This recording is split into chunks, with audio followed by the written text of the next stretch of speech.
The step-by-step guide every Filipino mom needs before starting freelance bookkeeping. Hello everyone! So sa video na ito, pag-uusapan natin yung step-by-step guide kung paano ka magsisimula sa freelance bookkeeping. Pero bago tayo pumunta doon, gusto ko munang itanong sa inyo. So, ilang beses na nangyari sa inyo na umalis kayo ng bahay ng umaga, tulog pa yung mga anak ninyo, tapos pag-uwi nyo sa gabi, tulog pa rin ulit sila. So, wala na kayong moment para mag-usap, maglaro, kasi nasa trabaho kayo buong araw. Yun yung pinaka hindi ko matanggap nung nasa corporate. Ayokong lumaki yung mga anak ko na parang hindi ko sila kilala kasi palagi akong wala. Kaya naghanap ako ng ibang paraan. So, I'm Karen. I'm a freelance bookkeeper, bookkeeping agency owner at nanay. Halos isang dekada po akong nagtrabaho sa corporate sa loob ng finance at accounting department. Tapos naisip ko, kaya naman palang kumita nang hindi mo na kailangan umalis ng bahay. Kaya naman pala na hindi lang para sa akin, kundi para sa mga anak ko. So ngayon, sa loob ng 4 na taon na pag-freelance bookkeeping ko, nakapag-generate po ako ng mahigit kumulang 8.4 million pesos. So dahil po doon, nakabili po kami ng bahay, nakabili po kami ng kotse, hindi OFW, so nandito lang po ako nagtatrabaho from my home na nagsiserve sa mga client ko sa US, UK at Canada. At yun yung gusto kong mangyari sa inyo. Kaya tara, simulan na natin. So step number 1 is to set up your profile on the right platform. Yung profile na kailangan mong iset up ay doon sa mga platform na pag-applyan mo ng clients. Para sa freelance bookkeeping, yung pinaka nire-recommend ako ay Online Job PH at Upwork. So dito ka makakakuha ng direct client. So ibig sabihin, ikaw at yung client mo lang. Walang agency na hati sa sahod mo, walang oras na kontrolado ka ng iba. Kasi yun yung beauty ng freelancing, di ba? So, ikaw yung magde-decide kung saan ka magtatrabaho, kung kailan,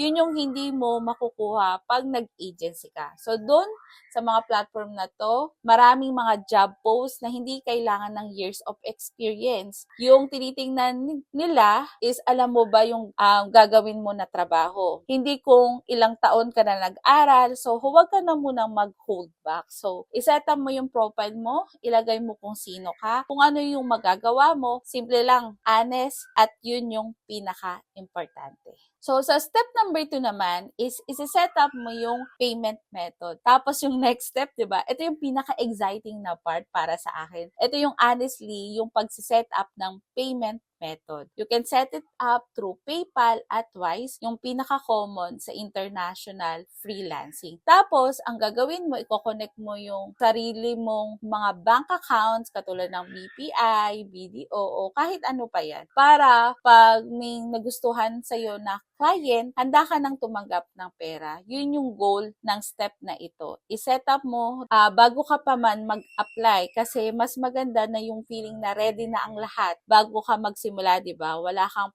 magmamadaling gagawin pag may dumating ng client.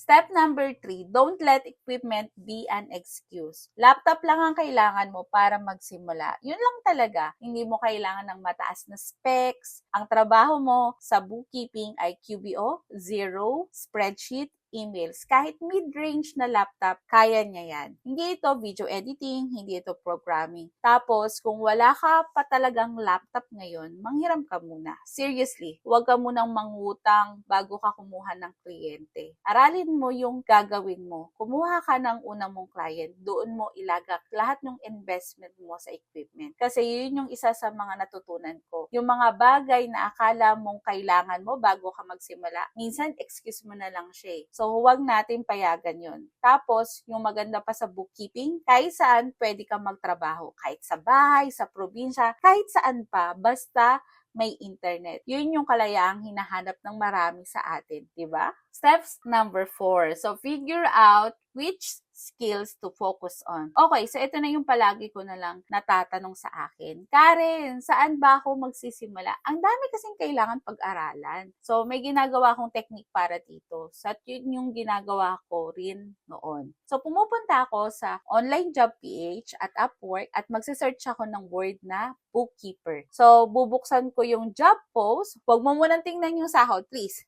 Tingnan mo muna lahat ng responsibility kasi yun yung magiging guide mo kung ano yung kailangan mong aralin. Kunwari, nakita mo doon sa job post, bank reconciliation, categorizing transaction, month-end closing, QBO or zero, yun yung magiging focus mo ngayon. Tapos, para sa mga bago, palagi ko itong tinuturo. May tinatawag akong ABC framework para makapagsimula ka na agad. So, A is for access sa accounting software ng client tulad ng QuickBooks Online or Zero. B, bank statement. C, credit card statement. So, tatlong bagay lang. Pag meron ka na niyan, makakapagsimula ka ng makapag-serve sa mga client mo. Hindi mo kailangan na kumpletuhin lahat ng alam mo Kasi yun yung isa sa mga pinaka-common na mistakes na nakikita ko sa mga gustong magsimula. Naghihintay sila hanggang tapos na ang lahat ng courses nila, may QuickBook certificate na sila, confident na sila na 100% bago sila mag-apply. Pero doon nawawala yung momentum nila. Yung totoo, yung confident, hindi siya darating habang naghihintay ka.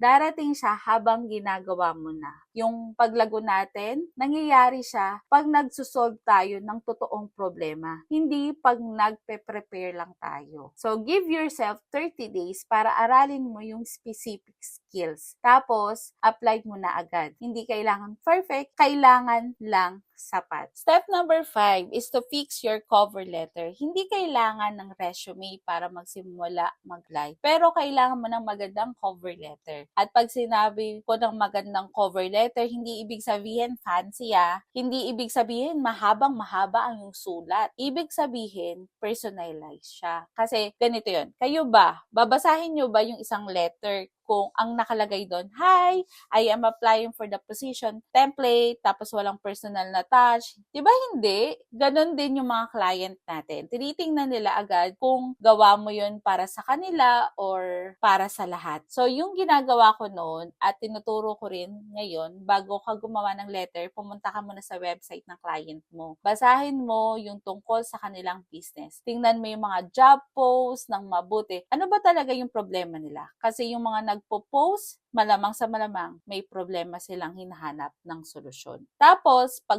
gumawa ka na ng letter, i-address mo siya. First name, hindi dear sir, hindi dear ma'am. Sa international market, equal kayo Nagbibigay sila ng trabaho at nagbibigay ka ng serbisyo sa kanila. Kaya pantay-pantay tayo dito. At yung pinakamalakas na bagay na pwede mong gawin, magtanong ka ng tamang tanong. Ginawa ko to sa una kong client. Sa halip na magsulat ako ng typical na, "Hi, I'm interested to apply to your job post," nagbigay ako sa kanya ng mahabang tanong. Una, ilan yung bank accounts mo, gaano karami yung mga transaction mo monthly, para malaman ko kung kaya ko ba talaga siyang tulungan. Yung reply niya, alam mo ba kung ano? "I am really impressed by your question you asked." Sa lahat ng mga nag-a-apply sa kanya, ako lang yung nagtanong. Yun yung nagpakilala sa akin na hindi yung resume ko, hindi yung certificate ko, kundi yung tamang tanong. So, yun yung positioning mo. Hindi mo kailangan ng 10 taong experience para makagawa niyan. Kailangan mo lang i-shift yung mindset mo na hindi basta-basta naghahanap ng trabaho, kundi tinutulungan mo ang isang tao. Kung may resume at portfolio ka, malaking plus yun. Pero yung cover letter mo, doon tayo mag-focus. Step number 6, the truth about rejection. Sasabihin ko sa inyo ang totoo dahil gusto ko nang maging malinaw kayo tungkol dito. Hindi ako agad nakakuha ng client. May mga application ako na walang reply. May mga nag-go sa akin pagkatapos ng interview. Nag-apply ako ng nag-apply. Yun ang nangyari. Pero yung isang bagay na hindi ako naniniwala, na hindi para sa akin ng freelance, freelancing. Kasi alam ko kung bakit ko ginagawa ito. Gusto ko nang nandun ako sa tabi ng mga anak ko. Gusto ko yung freedom. So, hindi ako tumigil. Yung lagi kong sinasabi kapag nagpe-present ako sa client is huwag kang mag-focus kung paano mo siya mako-close. Mag-focus ka kung paano mo siya matutulungan. Kasi pag desperation yung nararamdaman ng client dun sa sulat mo, dun sa usap ninyo, mararamdaman nila yun eh. Pero pag yung approach mo ay yung gusto mo lang talagang tulungan sila, ibang-iba yung impact. Serve from a place of help, hindi desperation. So sa bawat rejection, may mga lesson doon. Tanungin mo muna yung sarili mo. Mali ba yung cover letter ko? Hindi ba sapat yung research ko dun sa client? Humingi ka ng feedback, baguhin mo, mag-apply ulit, ganon yung proseso. So, para sa lahat ng mga nanonood ngayon na nag-iisip, kaya ko ba ito? Ito lang ang sasabihin ko. Hindi mo kailangan maging CPA, hindi mo kailangan maging perfect yung English mo. Naranasan ko rin yun, takot na akong magsalita sa mga foreign clients kasi barok na barok ako noon. Pero as long as naiintindihan ka ng kausap mo, yung gusto mong iparating, okay na yun. Kailangan mo lang ng tamang platform, tamang payment method, isang laptop, at yung ABC framework para makapagsimula ka, at isang personalized na cover letter na nagtatanong ng tamang tanong. Yun lang at sapat na para makapagsimula ka. Kasi yung confidence, hindi siya darating bago ka mag-apply. Darating siya habang ginagawa mo na. So, mag-subscribe ka na para hindi ka makalampas sa mga susunod kong video. Lahat ito ay tungkol sa freelance bookkeeping, client acquisition, at yung totoong buhay bilang isang bookkeeping agency owner na mami na rin. So, kung may tanong ka, i-comment mo sa baba, and God bless everyone.